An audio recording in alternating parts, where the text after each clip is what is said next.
அப்பா, நீங்க ஏன்பா இதெல்லாம் கட் பண்ணிக்கிட்டு இருக்கீங்க? போய் ரெஸ்ட் எடுங்கப்பா, நான் பாத்துக்கிறேன். பரவாயில்ல கண்ணா, உனக்கு தான் வெங்காயம் உரிக்கும் போது கண்ணில் தண்ணி வரும். இதை நான் உரிச்சிடுறேன், நீ கேரட் கட் பண்ணு. ஏ நிலா, ஆ, அந்த காய்கறி எல்லாம் கட் பண்ணிட்டியா இல்லையா? இருமா, கட் பண்ணிக்கிட்டு தானே இருக்கேன். எவ்வளவு நேரம்? சீக்கிரமா வா. அம்மா கொஞ்சம் விலகு, நான் பால் கஞ்சி ரெடி பண்ணணும். பால் கஞ்சியா? எதுக்கு? சித்துக்குமா.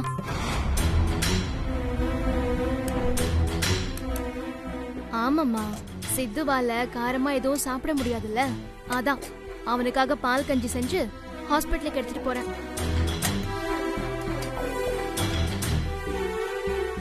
இதெல்லாம் உனக்கே அதிகமா தெரியல? அந்த பையனுக்கு இந்த பால் கஞ்சி மோர் கஞ்சி எல்லாம் குடுக்கறதுக்கு அவனுக்கு தான் அவன் ஆத்தாக்காரி இருக்கால. நீ எதுக்கு தேவையில்லாம இதெல்லாம் பண்ணிக்கிட்டு இருக்க?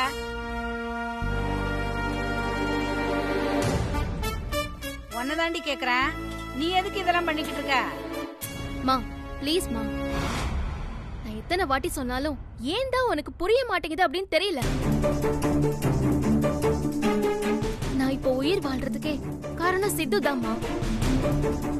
அவனுக்கு நான் ரொம்ப நன்றி கடன் பட்டிருக்கேன்.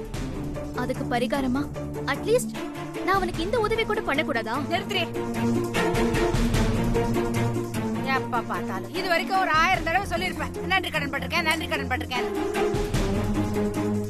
அந்த ஆகாஷ் தம்பி கூட தான் உனக்கு எவ்வளவோ உதவி பண்ணிருக்காரு.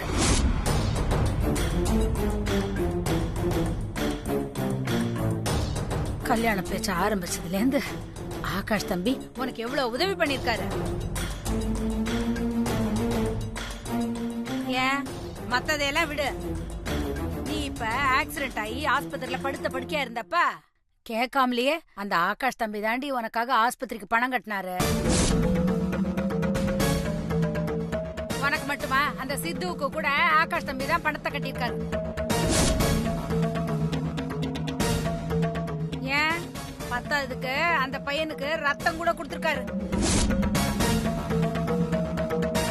இப்படிப்பட்ட நல்ல மனசு இருக்கிற ஆகாஷ் தம்பிக்கெல்லாம் நீ நன்றி கடன் காட்ட மாட்டிய?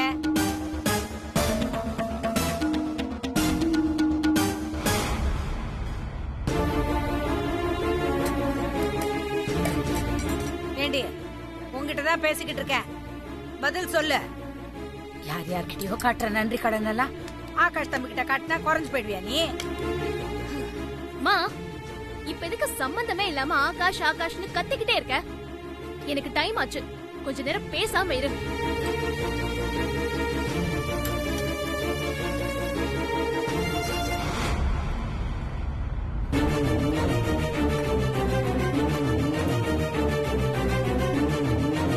அப்பா, நான் போயிட்டு வரட்டுமா? போயிட்டு வாங்க. பாய் நிலா. பாருங்க, நான் சொல்ல சொல்ல கேட்காம ஆஸ்பத்திரி கிளம்பி போயிட்டு இருக்கா. லக்ஷ்மி, சித்து கண்முழிச்ச விஷயம் தெரிஞ்சதுமே நானே ஹாஸ்பிட்டல் போயிட்டு அவனை பார்த்துட்டு வரலான்னு நினைச்சேன். நீ ஏதாவது சொல்லுவியோன்னு தான் போல, தென்றலாவது அடிக்கடி போய் பார்த்துட்டு வரட்டுமே. உங்ககிட்ட வந்து சொன்னேன் பாருங்க, என்ன சொல்லணும்? எவ்வளவு நேரமடி காய் கட் பண்ணுவேன்? சீக்கிரமா கட் பண்ணி எடுத்துட்டு வா.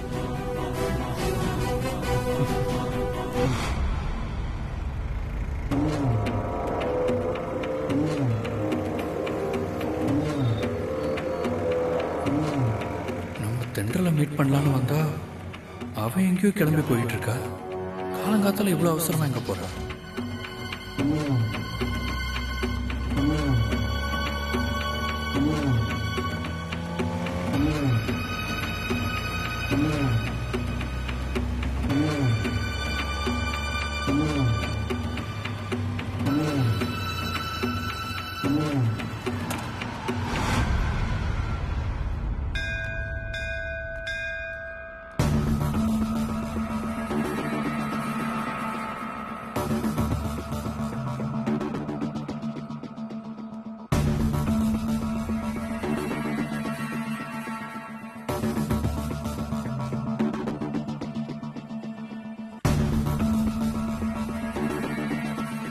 வாமா தென்றல், என்னம்மா நீ மட்டும் தனியாக வந்திருக்க?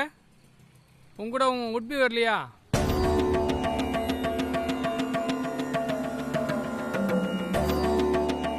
இவர் உண்மைன்னு யார சொல்றாரு? அன்னைக்கு கூட அத்திமேல் கூட பேசிக்கிட்டு இருந்தேல, பேர் கூட சித்து. அவர் வரலையம்மா?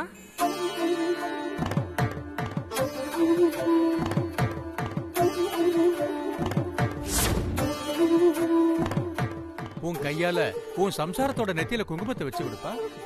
நாங்க ஹஸ்பண்ட் அண்ட் ஒய்ஃப்லாம் கிடையாது, 2 பேரும் ஃப்ரெண்ட்ஸ். ஒரே கம்பெனில ஒர்க் பண்றோம், அவ்வளவுதான்.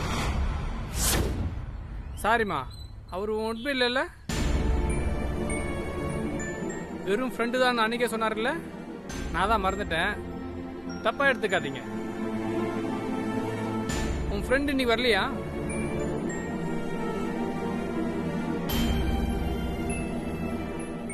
என்னாச்சுமா, ஏன் கண் கலங்குற? நான் ஏதாவது தப்பா சொல்லிட்டேனா? இல்ல சாமி, என் ஃப்ரெண்ட் சித்து இப்போ ஹாஸ்பிட்டல்ல இருக்கான். ஹாஸ்பிட்டல்லையா? என்னாச்சுமா? அன்னைக்கு நானும் அவனும் இங்க வந்து அர்ச்சனை பண்ணிட்டு திரும்பி போற வழியில எங்களுக்கு ஆக்சிடென்ட் ஆயிடுச்சு. அச்சச்சோ, அடக்கடவுளே. அந்த ஆக்சிடென்ட்ல இருந்து நான் சீக்கிரமே ரெக்கவர் ஆயிட்டேன். ஆனா என் ஃப்ரெண்ட் சித்து நாளுக்கு நாள் ஐசியூல மூச்சு பேச்சு இல்லாம இருந்தான்.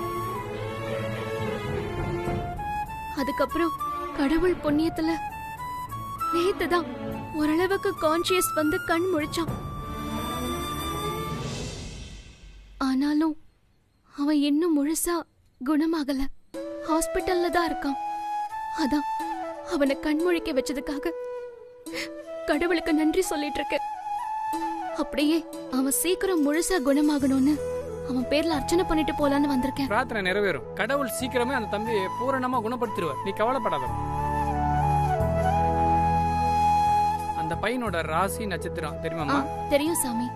பேரு சித்து, மேஷ ராசி. மேஷ ராசி நாமதேசிய அஸ்வினி நட்சத்திரானாம். சக குடும்பானாம் க்ஷேமஸ் தைரிய வீரிய வித்யபல ஆயுள் ஆரோக்கிய ஐஸ்வர்யா.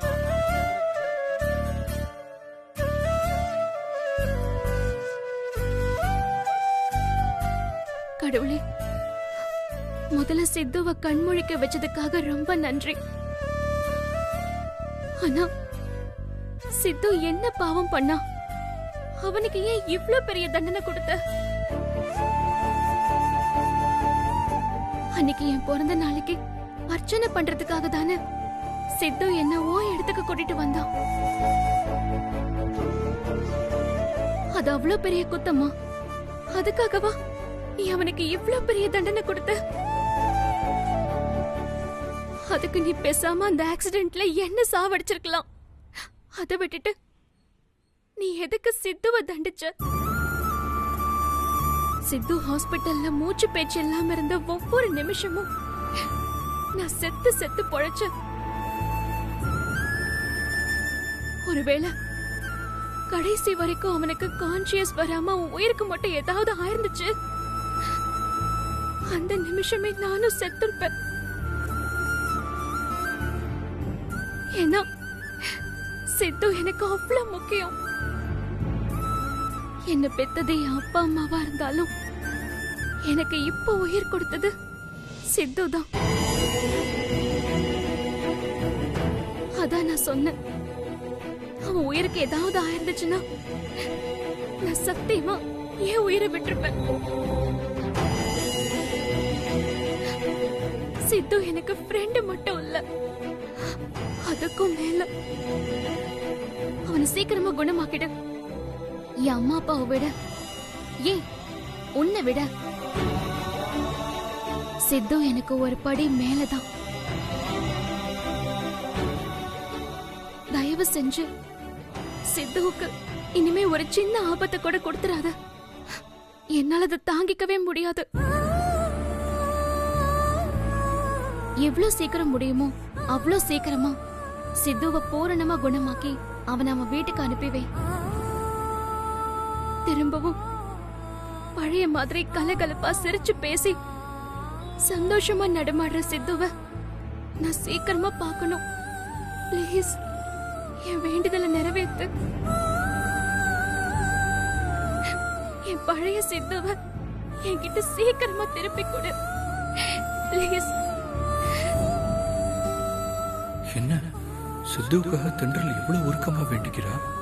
அவளை பொறுத்த வரைக்கும் பெத்த அம்மாவை விட அப்பாவை விட சாமியை விட தனக்கு சித்து தான் பெருசுங்கிறா.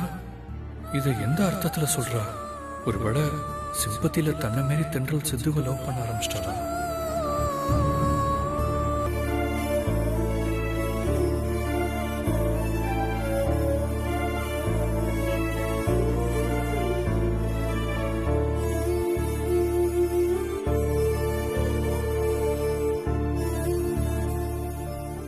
இந்த பிரசாதத்தை அந்த தம்பி நெத்தில பூசி விடுமா.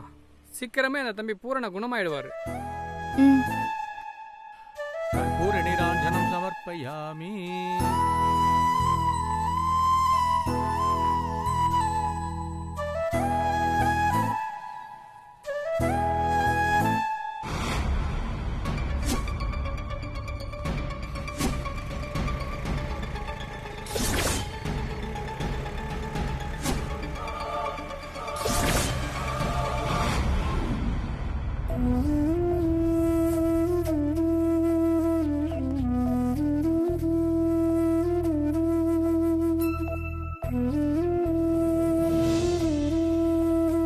ஹாய் சித்து, குட் மார்னிங்.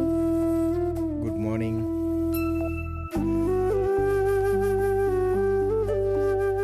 உனக்காக கோவிலுக்கு போய் உன் பேர்ல அர்ச்சனை பண்ணிட்டு வந்தேன்.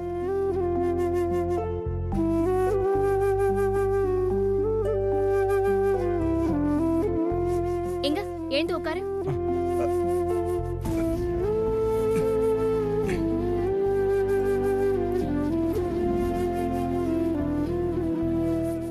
ஆமா, நீ இங்க இருக்க, அத்தைய காணோம்.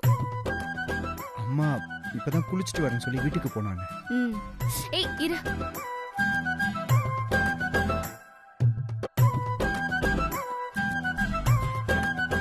உன்னால இப்ப எதுவும் காரமா சாப்பிட முடியாதுல்ல, அதான் உனக்காக பால் கஞ்சி கொண்டு வந்திருக்கேன். உங்களுக்கு எதுக்குங்க சிரமம்? இதெல்லாம் அம்மா பார்த்துப்பாங்க. நீங்க எதுக்கு எடுத்துட்டு வந்தீங்க? அத்தை கிட்ட நீ எப்படி சாப்பிடாம ஏமாத்துறன்னு எனக்கு நல்லா தெரியும். சரி ஆக்காட்டு, நானே ஊட்டி விடுறேன். பரவாயில்லைங்க, நானே சாப்பிட்டுக்கிறேன். இந்த கையால நீ எப்படி சாப்பிடுவேன்னு எனக்கு தெரியும். ஆக்காட்டு, நானே ஊட்டி விடுறேன். ஆ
ப்ரோ,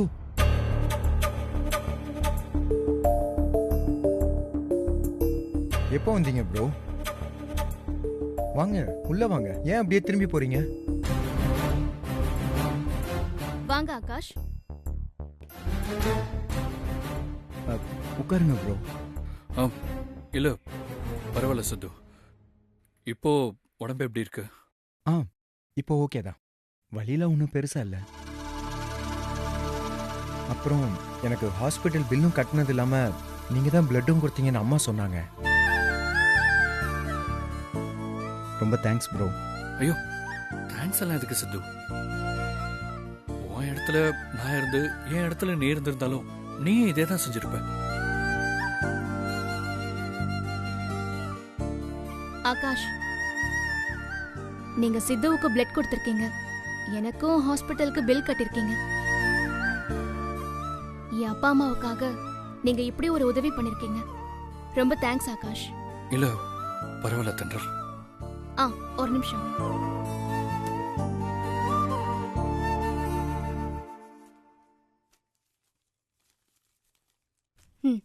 இந்தாங்க. நானே உங்களை ஆபீஸ்ல வந்து மீட் பண்ணலாம் அப்படின்னு நினைச்சேன்.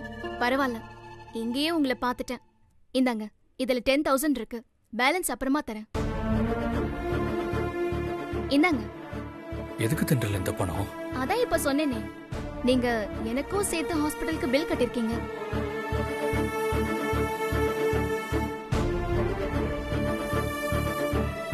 சித்து ஒரு வகையில உங்களுக்கு பிரதர், அதனால நீங்க அவனுக்கு செலவு பண்றதுக்கு உங்களுக்கு எல்லா உரிமையும் இருக்கு. பட் நான் உங்களுக்கு அப்படி இல்லல்ல. நானும் நீங்களும் யாரோ தானே. ஏதோ அன்னைக்கு ஹாஸ்பிட்டலுக்கு வந்து எனக்காக நீங்க பில் கட்டி உதவி பண்ணிருக்கீங்க. அத நான் திருப்பி கொடுத்துதானே ஆகணும்.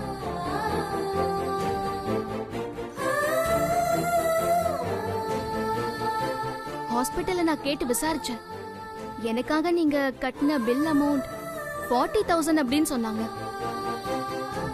அவ்வளோ அமௌண்ட்டை மொத்தமா என்னால கொடுக்க முடியாது. ஏன்னா நான் அவ்வளோ வசதி இல்லாதவன்.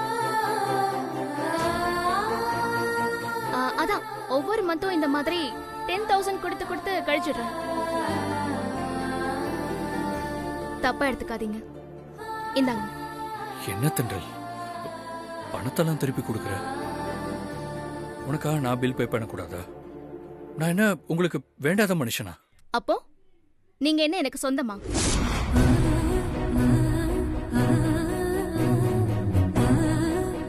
நீங்க எனக்கு எப்போ வேண்டாதவரா ஆயிட்டீங்க ஆகாஷ். இத நான் உங்களுக்கு அடிக்கடி ஞாபகப்படுத்த வேண்டியதா இருக்கு. இனிமே இதை நீங்க மறக்காதீங்க. இனிமே கடைசி வரைக்கும் நீங்களும் நானும் யாரோ தான். இனிமே உங்களுக்கும் எனக்கும் எந்த உறவும் கிடையாது.